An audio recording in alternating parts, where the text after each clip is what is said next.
Assalamualaikum warahmatullahi wabarakatuh.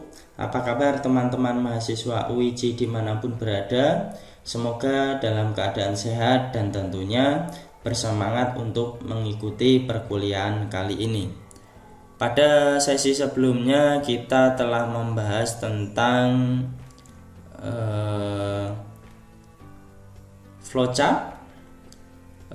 Di pertemuan 4 ini kita akan membahas tentang paradigma pemrograman komputer.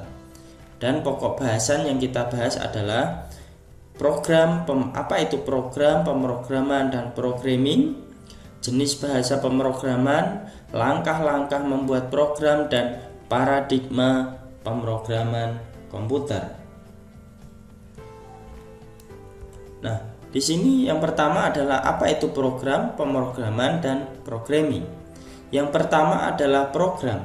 Program adalah suatu hasil dari menulis kode-kode perintah di mana di dalamnya terdapat instruksi-instruksi yang ditulis orang dan tentunya ditujukan untuk komputer.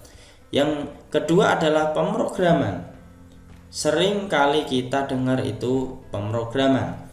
Pemrograman adalah suatu bentuk kumpulan kode-kode instruksi dari bahasa-bahasa program yang ditulis, diuji, dan dikembangkan menjadi sebuah program. Yang ketiga adalah programming. Programming adalah bentuk dari kegiatan atau aktivitas seorang programmer yang sedang melakukan dan membuat sebuah aplikasi dari bahasa pemrograman. Selanjutnya adalah jenis bahasa pemrograman. Ada dua, ada bahasa pemrograman tingkat rendah atau disebut low level programming dan bahasa pemrograman tingkat tinggi high level programming language.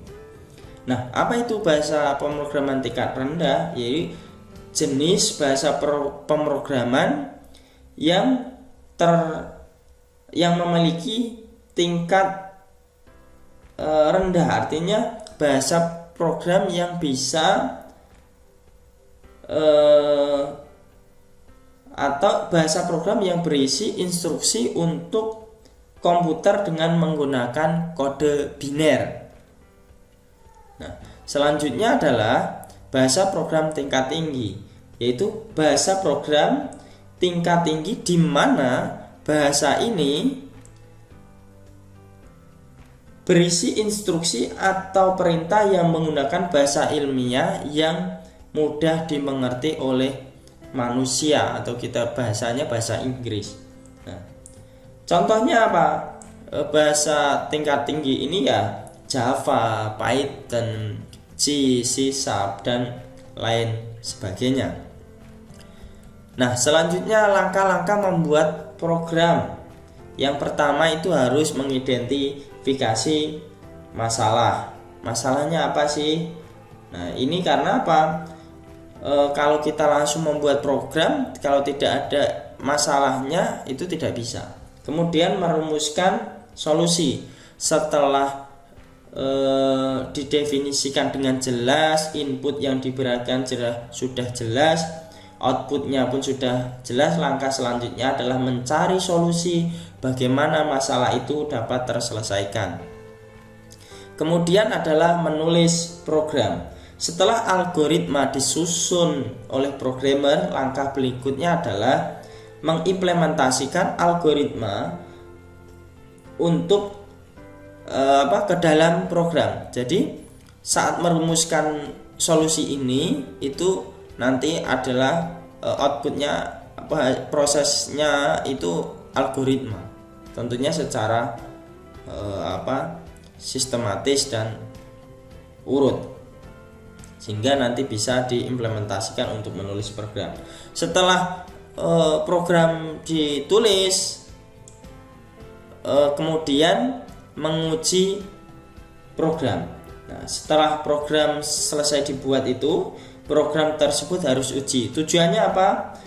Dari pengujian itu adalah untuk memastikan program terbebas dari kesalahan syntax error maupun kesalahan algoritma.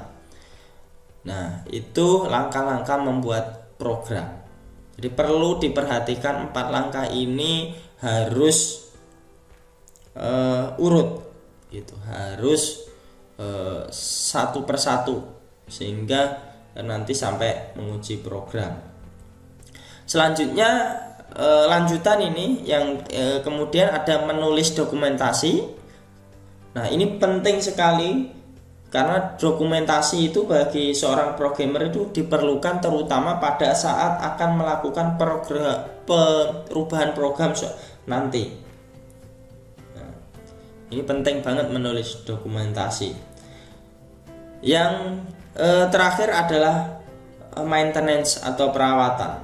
Langkah perawatan ini dilakukan pasca program setelah selesai dibuat dan sudah digunakan oleh pengguna.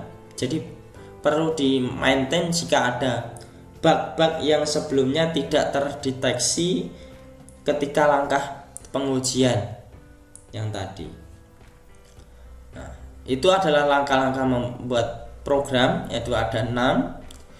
Kemudian, nah ini adalah paradigma pemrograman komputer. Jadi paradigma pemrograman adalah cara untuk mengklasifikasikan bahasa pemrograman berdasarkan fitur mereka. Jadi bahasa dapat diklasifikasi menjadi beberapa paradigma. Apa itu pemrogramannya? Yang pertama adalah pemrograman fungsional, yaitu pemrograman jenis ini memiliki cara pandang dalam menyelesaikan suatu masalah pemrograman sebagai suatu komposisi fungsi yang meletakkan masalah ke jawaban yang diinginkan. Kemudian pemrograman prosedural, yaitu berbeda dengan fungsional ya. Pada pemrograman prosedural pengguna atau user harus memberikan serangkaian perintah yang berurutan sistematis untuk menyelesaikan suatu masalah pemrograman. Yang ketiga ini adalah PBO, pemrograman berbasis objek.